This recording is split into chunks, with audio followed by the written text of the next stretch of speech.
जब भी मैं अपने जीवन की खुशियों को गिनती हूँ तो कान्हा के लिए मेरा प्यार और बढ़ जाता है। जब भी मैं अपने जीवन के संघर्षों को गिनती हूँ तो कान्हा के लिए मेरा विश्वास और बढ़ जाता है। आप सभी को मेरा प्यार भरा राधे राधे। मैं हूँ बबीता और आप देख रहे हैं सच्चे सनातनी ऑफिशियल चैनल। बहुत बहुत स्वागत है आप सबको मेरे इस नए वीडियो में।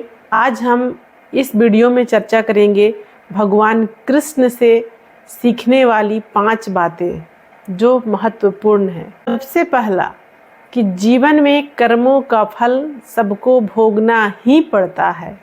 आपने कभी विचार किया भगवान श्री कृष्ण ने क्यों अपने माता पिता को 14 वर्षों तक जेल में कर आ गए? क्यों उनके माता पिता जेल में बंदी रहे जबकि उनके बेटा तो भगवान थे? कंस को मारने के बाद जब भगवान श्री कृष्ण उस कारागार में गए और अपने माता पिता से मिले और माता देवकी या पिता वासुदेव को वहां से छुड़ाए, तो माता देवकी ने भगवान से प्रश्न की, बेटा तुम तो भगवान हो, तुम्हारे पास में तो असीम शक्तियां हैं, तो फिर तुम 14 वर्षों तक कंस को मारने और मुझे जेल से छुड़ाने के लिए प्रतीक्षा क्यों की? भगवान श्री कृष्ण ने कहते हैं कि माते क्षमा करें, क्या आपने हमें 14 वर्षों के लिए वनवास नहीं भेजा था?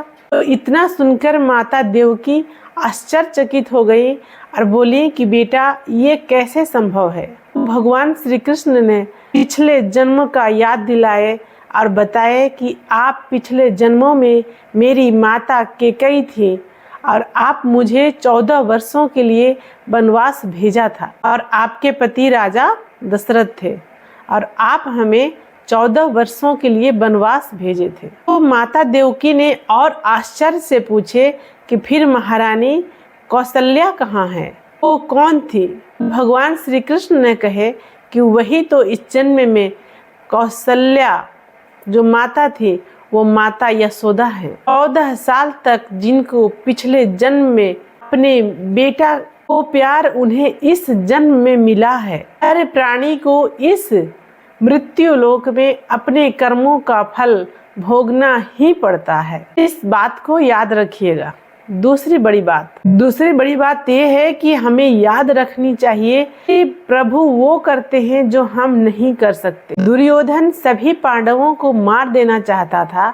उन्होंने लाक्षागृह में पांडवों की मारने की योजना बनाई थी, किंतु मार नहीं पाया था क्योंकि भगवान बचा लिए थे और सारे पांडव वहां से सुरक्षित निकल चुके थे और भेष बदल करके वो जंगल में रह रहे थे। उस समय राजा ध्रुपद ने अपनी बिटिया कुमारी को स्वयंवर रखा, अपनी बिटिया द्रौपदी का स्वयंवर रखा। इस आयोजन में पांडव भी ब्राह्मण के भेष में वहां पहुंच गए और उस स्वयंवर में भगवान श्री कृष्ण भी वहां थे और जब ब्राह्मण के रूप में वहां पांडव आए तब भगवान श्री कृष्ण ने उन्हें पहचान लिए। स्वयंवर में एक शर्त रखी गई थी कि जो भूमि पे रखा हुआ है पात्र, उसमें जो जल है उस जल में देख करके नीचे जो पात्र रखा हुआ है जल है, उस जल में देख करके जो छत में मछली तैर रही है, मछली वहां छत में उसको सेट किया गया था, जो मछली छत में तैर रही है उस मछली की आंख में जो बाण मारेगा, तीर मारेगा, स्वयंवर वही जीतेगा। द्रौपदी राजकुमारी उसी के गले में वरमाला डालेगी। जब अर्जुन यहाँ पे इस स्वयंवर में भाग लेने के लिए पहुंचे, भगवान श्री कृष्ण ने उन्हें ये समझाया कि उस मछली के आंख में तीर कैसे मारा जा सकता है। उसका जो पूरी विधि है वो भगवान श्री कृष्ण ने अर्जुन को समझाए। अर्जुन ने हंस कर के ये कहा कि जब सब कुछ मुझे ही करनी है तो आपका फिर क्या आवश्यकता है? भगवान श्री कृष्ण मुस्कुराते हुए बोले कि तुम वो करो जो तुम्हारे बस में है और मैं वो करूँगा जो तुम्हारे बस में नहीं है। अर्जुन ने कहा वो क्या है? भगवान ने बोले कि मैं वो हिलते हुए पानी को स्थिर कर दूंगा जिससे तुम्हें निशाना बनाने में, निशाना लगाने में कोई कठिनाइयाँ ना आए और तुम सिर्फ बेहतर से बेहतर करने का प्रयास करना। और अर्जुन ने वही किया और अर्जुन ने मछली की आंख में निशाना लगा दिया। तो हमें बेहतर से बेहतर प्रयास करना चाहिए और हमेशा याद रखना चाहिए कि प्रभु वो करते हैं जो हम नहीं कर सकते हैं। हम तो सिर्फ कोशिश कर सकते हैं, तो कोशिश करने में कभी पीछे नहीं रहना चाहिए। कोशिश बेहतर से बेहतर करना चाहिए, बाकी सब भगवान पे छोड़ देना चाहिए, क्योंकि परिणाम हमारे हाथ में नहीं है, वो उनके हाथ में है। तो उनका कार्य को उन्हीं के ऊपर सौंप देनी चाहिए। अगर आपको भगवान पे विश्वास सच्ची है, अगर आपकी निष्ठा, आपकी भक्ति सच्ची है, तो वो भी हो जाएगा जो आपको लग रहा है कि ये असंभव है, ये हमसे हो ही नहीं सकता, वो भी संभव हो जाएगा अगर आपका भक्ति और निष्ठा सच्ची है। तीसरी बड़ी बात हमें ये जान लेनी चाहिए कि प्रभु की भक्ति जो है वो निर्छल होती है, निष्कपट होती है। वो तो भक्ति भाव प्रेम से होती है, सच्चा प्रेम से। कहीं भी मन में कोई छल कपट नहीं होना चाहिए। प्रभु के लिए असीम श्रद्धा होनी चाहिए। भगवान श्री कृष्ण के बारे में जब दुनिया में चर्चा होती थी, पूरा ब्रह्मांड में चर्चा होती थी, इनका सबसे बड़ा भक्त कौन है, तो एक ही उत्तर मिलता था, श्री राधा जी सबसे बड़ी भक्त हैं भगवान श्री कृष्ण की। कोई इससे सहमत था, पर नारद जी को लगता था कि ये बात सही नहीं है। तब नारद जी को लगता था कि मैं सबसे बड़ा भक्त हूँ, राधा रानी कैसे सबसे बड़ी भक्त हो सकती हैं। तब एक बार नारद जी भगवान से मिलने के लिए जैसे ही द्वारिकापुरी पहुँचे, अब भगवान ने जब नारद जी को आते हुए देखा, तब भगवान श्री कृष्ण ने अपना सिर पकड़ करके बैठ गए। जैसे ही नारद जी आए तो उन्हें प्रणाम किया। तो नारद जी ने पूछे कि आप अपना इस तरह से सिर क्यों पकड़े हुए हैं। भगवान श्री कृष्ण ने कहा कि आज सिर में बहुत पीड़ा, बहुत दर्द हो रही है। तो नारद जी ने पूछे इसका क्या उपाय है, ये दर्द कैसे ठीक होगा। तब भगवान श्री कृष्ण ने कहे कि मेरा जो इस पूरा ब्रह्मांड में सबसे बड़ा भक्त है, तो अपना चरण धो करके, यानी कि चरणामृत जिसे कहते हैं, चरण धो करके उसका जो जल है, चरणामृत है, वो अगर हमें पिला देता है तो मेरा सर दर्द ठीक हो जाएगा। इसका सिर्फ एक ही मात्र उपाय है। नारद जी जो हैं वो चक्कर में पड़ गए। उन्हें लग रहा था कि मैं ही सबसे बड़ा भगवान श्री कृष्ण का भक्त हूँ, और भगवान ये बात सुन करके नारद जी चक्कर में पड़ गए। अब वो सोचने लगे कि मैं भगवान का सबसे बड़ा भक्त तो हूँ, लेकिन अगर मैं अपना चरण धो करके और भगवान को पिलाऊंगा, वो तो भगवान है, मैं उनका भक्त हूँ, तो अगर मैं अपना चरण धो करके भगवान को पिलाऊंगा तो उसका हमें दोष लगेगा, उसका हमें पाप लगेगा, और उस पाप का फल होगा कि हमें नरक जाना पड़ेगा, और नरक में जाने के बाद हमें यातनाएं मिलेंगे, वो सब सहना पड़ेगा। तो भला नरक जाना कौन चाहता है। यही सोचने लगे नारद जी। फिर उनको याद आया कि पूरा दुनिया जो है वो राधा रानी को भगवान का सबसे बड़ा भक्त मानती है। तो भगवान से आज्ञा लेकर के नारद जी वृंदावन राधा जी के पास गए और राधा रानी को ये सारी बातें बताई कि प्रभु के माथे में, सर में दर्द हो रहा है, और उसका सिर्फ एकमात्र ही उपाय है, जो उनका सबसे बड़ा भक्त होगा, अपना चरण धो करके जो उनको पिलाएगा, जो पिएंगे चरणामृत अपने भक्त का, तब उनका सिर का दर्द ठीक हो जाएगा। तो इतना सुनकर के राधा जी ने एक क्षण के लिए भी देरी नहीं की, और अपना जो पैर था वो धो करके ला करके चरणामृत नारद जी के हाथ में पकड़ा दी और बोली कि आप जल्दी से जाइए और भगवान को, प्रभु को ये चरणामृत पिलाइए, उनका सर का दर्द जितना जल्दी ठीक होना चाहिए। और बोली कि हे मुनिवर, मैं नहीं जानती कि मैं भगवान की कितनी बड़ी भक्त हूँ, लेकिन मैं भगवान को कष्ट में नहीं देख सकती हूँ, इसलिए आप ये चरणामृत जितना जल्दी हो सकता है लेकर के जाइए। तो जब ये बात नारद जी ने सुने, जब सच्ची भक्ति, सच्चा भाव, सच्चा प्रेम, सच्चा समर्पण का बात जब नारद जी ने सुने, तो नारद जी भी श्री जी को राधा रानी के सामने हाथ जोड़ करके प्रणाम किए और बोले, मुझसे बहुत ही बड़ा भूल हो गया। हम तो अपने आप को सबसे बड़ा भक्त मानते थे, लेकिन आज ये साबित हो गया आपको देख करके कि आप ही इस दुनिया में भगवान श्री कृष्ण के सबसे बड़े भक्त हैं। तीसरी जो बात थी, इससे ये साबित होता है कि भगवान श्री कृष्ण ने ये जो लीला रची थी, भगवान श्री कृष्ण ने ये जो लीला रचे थे चरणामृत वाला, सर दर्द वाला, इससे हमें ये शिक्षा मिलती है कि भगवान का भाव, भगवान की भक्ति पूर्ण समर्पण और सच्चे दिल से की जा सकती है।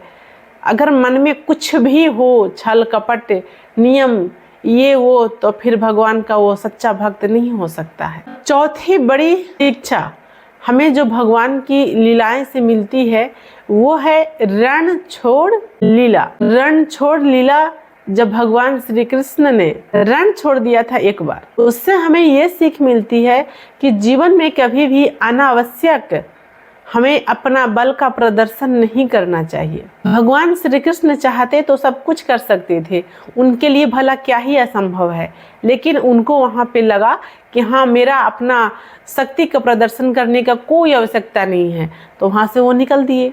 और दूसरी, महाभारत में भी वो सारथी बने, योद्धा नहीं बने। और वो अर्जुन से कहते हैं कि तुम्हारा युद्ध है, ये तुम्हें ही लड़ना होगा। एक बार तो वो रण ही छोड़ दिए थे। भगवान श्री कृष्ण का अवतार हुआ था कंस के मारने के लिए। ये कंस का जो अत्याचारी था, पूरा पृथ्वी हाहाकार मचा हुआ था, तो पृथ्वी को वो कंस के अत्याचार से मुक्त करने के लिए, कंस के वध करने के लिए, और जब वो किशोर अवस्था में थे, यानी कि जब वो बालक ही थे, तभी वो मथुरा आए, गोकुल से मथुरा आए और कंस को वध कर दिए। तो उनके लिए किसी भी कार्य को करना असंभव नहीं था। तो कंस के मृत्यु से दुखी हुए उसके जो ससुर थे, कंस के जो ससुर थे वो थे जरासंध।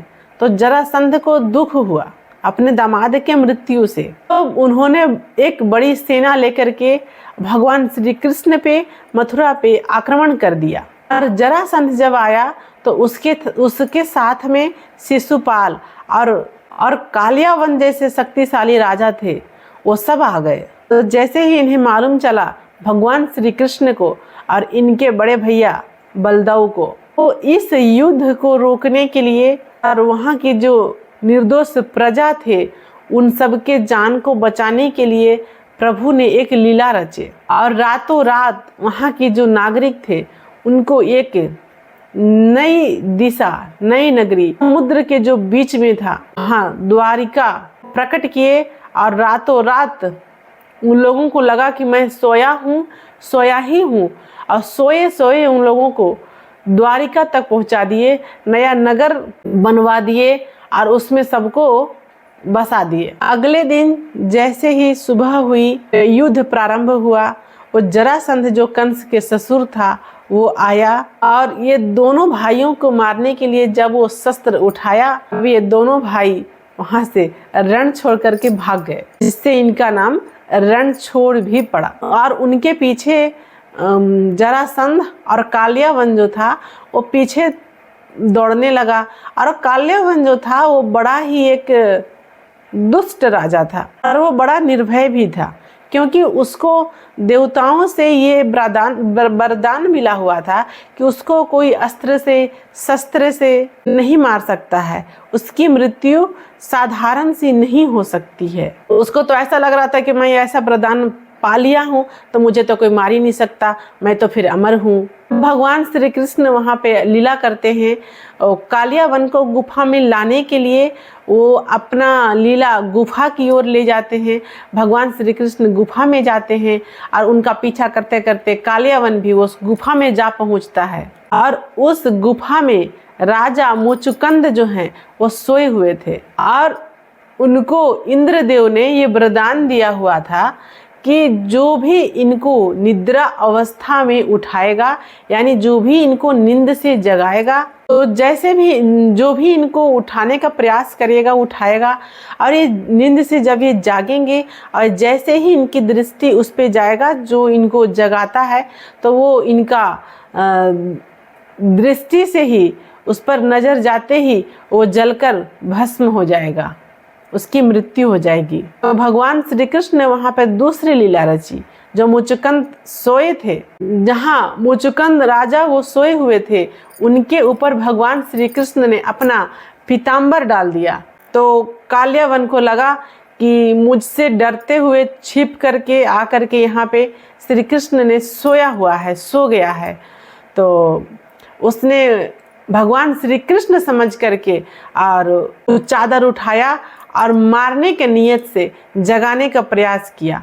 तो जैसे ही मुचुकुंद राजा वो जो जागे, तो जैसे ही उनका दृष्टि वो काल्यावन पे गया तो वो जलकर राख हो गया, उसकी मृत्यु हो गई। और उसके बाद भगवान श्री कृष्ण ने उस मुचुकुंद राजा को चतुर्भुज रूप में दर्शन दिया, उनको मोक्ष देने का वरदान दिया। और जो जरासंध था, कंस का ससुर, उसको भी भगवान श्री कृष्ण ने भीम के द्वारा, जो पांडव थे, 5 पुत्र पांडव, जो 5 भाई थे, उनमें जो भीमसेन थे, उनके द्वारा कंस के ससुर को, जरासंध को वध करवाए। और युद्ध से भाग करके वो हम सबको, नागरिकों को, इस पृथ्वीवासियों को ये बतलाने का कोशिश किया और बतलाए कि कभी भी अनावश्यक युद्ध हमें नहीं करनी चाहिए।